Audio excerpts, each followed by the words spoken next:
जय श्री कृष्ण। राधे राधे। प्रिय आत्मीयजनों, राधे सत्संग में सत्संग का पान करते सभी आत्मीयजनों, श्री वल्लभ की प्रेरणा से प्रेरित होकर राधे सत्संग में आज अपन जानेंगे कि मनुष्य पाप करने में कैसे प्रवृत्त होता है, उसको पाप करने के लिए कौन प्रेरित करता है, पाप का गुरु कौन है। लेकिन इससे पूर्व अगर आपने राधे सत्संग चैनल को सब्सक्राइब न किया हो तो कर देना, जिससे आपको हर सत्संग की जानकारी नोटिफिकेशन से मिलती रहे। और हाँ, अगर आपको ये वीडियो पसंद आए तो उसे लाइक करके शेयर करना, जिससे आपके अन्य स्नेहीजन भी लाभान्वित हो सके। तो प्रियजनों, एक समय की बात है, एक पंडित जी कई वर्षों तक काशी में शास्त्रों का अध्ययन करने के बाद अपने गांव लौटे। पूरे गांव में शोहरत हुई कि काशी से शिक्षित होकर आए हैं और धर्म से जुड़े किसी भी पहलू को वो सुलझा सकते हैं। उनकी ये शोहरत सुनकर एक किसान उनके पास आया। उसने पूछा, पंडित जी, आप हमें ये बताइए कि पाप का गुरु कौन है। ये प्रश्न सुनकर पंडित जी चकरा गए। उन्होंने धर्म व आध्यात्मिक गुरु तो सुने थे, लेकिन पाप का भी कोई गुरु होता है क्या? यह उनकी समझ और ज्ञान के बाहर था। पंडित जी को लगा कि उनका अध्ययन अभी भी अधूरा रह गया है। वह फिर काशी लौटे, अनेक गुरुओं से मिले, लेकिन उन्हें किसान के सवाल का कोई जवाब नहीं मिला। अचानक एक दिन उनकी मुलाकात एक गणिका वेश्या से हो गई। उसने पंडित जी से परेशानी का कारण पूछा तो उन्होंने अपनी समस्या बता दी। गणिका बोली, पंडित जी, इसका उत्तर है तो बहुत सरल, लेकिन उत्तर पाने के लिए आपको कुछ दिन मेरे पड़ोस में रहना होगा। पंडित जी इस ज्ञान के लिए ही तो भटक रहे थे। वह तुरंत तैयार हो गए। गणिका ने अपने पास ही उनके रहने की अलग से व्यवस्था कर दी। पंडित जी किसी के हाथ का बना खाना नहीं खाते थे। अपने नियम व आचार और धर्म परंपरा के तो कट्टर अनुयायी थे।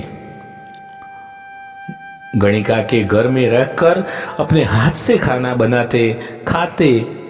कुछ दिन तो बड़े आराम से बीते, लेकिन सवाल का जवाब अभी भी नहीं मिला। वह उत्तर की प्रतीक्षा में रहे।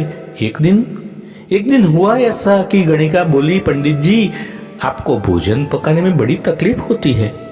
यहां देखने वाला तो कोई और है नहीं। आप कहे तो नहा धोकर मैं आपके लिए भोजन तैयार कर दिया करूं। पंडित जी को राजी करने के लिए उसने लालच दिया, और यदि आप मुझे इस सेवा का मौका दे तो मैं दक्षिणा में 5 स्वर्ण मुद्राएं प्रतिदिन आपको दूंगी। स्वर्ण मुद्रा का नाम सुनकर पंडित जी तो काफी विचारने लगे। पका पकाया भोजन और साथ में सोने के सिक्के भी, अर्थात दोनों हाथों में लड्डू। पंडित जी ने तो अपना नियम, व्रत, आचार, विचार, धर्म सब कुछ भूल गए और उन्होंने कहा, तुम्हारी जैसी इच्छा, बस विशेष ध्यान रखना कि मेरे कमरे में आते जाते तुम्हें कोई देखे नहीं। पहले ही दिन कई प्रकार के पकवान बनाकर उसने पंडित जी के सामने परोस दिया।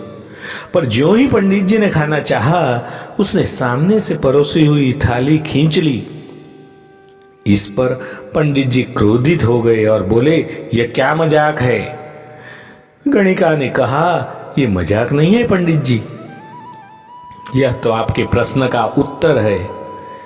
यहां आने से पहले आप भोजन तो दूर, किसी के हाथ का पानी भी नहीं पीते थे, मगर स्वर्ण मुद्राओं की लोभ में आपने मेरे हाथ का बना हुआ खाना भी स्वीकार कर लिया।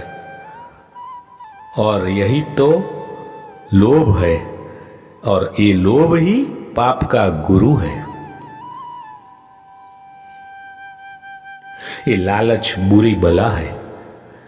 तो हमें किसी भी तरह के लोभ लालच में जीवन में अपनाना न चाहिए, और बिना लोभ लालच से जीवन जीने का प्रयास करना चाहिए। जो प्राप्त है वो पर्याप्त है और उसमें सदैव प्रसन्न रहना चाहिए। तो प्रियजनों, इस सुंदर सुनहरे सत्संग के साथ आज के राधे सत्संग को श्री वल्लभ के चरणों में समर्पित करके अत्रे विराम देते हैं। फिर मिलेंगे राधे सत्संग में नए सत्संग के साथ।